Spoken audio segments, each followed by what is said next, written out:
একটা মেয়ে যখন জন্মায় তখন বাবা মায়ের চোখে সে একটা স্বপ্ন। বাবা তাকে যত্ন করে বড় করে, যেন পায়ে কাটা না লাগে, রোদে না পড়ে যায়। সেজন্য নিজের ছায়া হয়ে পাশে থাকেন। কিন্তু একটা সময় আসে, সেই বাবাই কাঁদতে কাঁদতে মেয়েকে তুলে দেন অন্য ঘরে। আশায় বুক বাঁধেন মেয়ে এখন সুখে থাকবে। আরেকজন বাবার মতো তাকে আগলে রাখবে। কিন্তু সবাই ভাগ্যবান হয় না।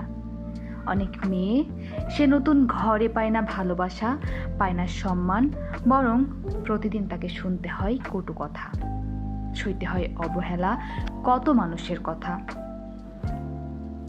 সে চিৎকার করে না, কারণ তার শিক্ষা, তার মান ইজ্জত।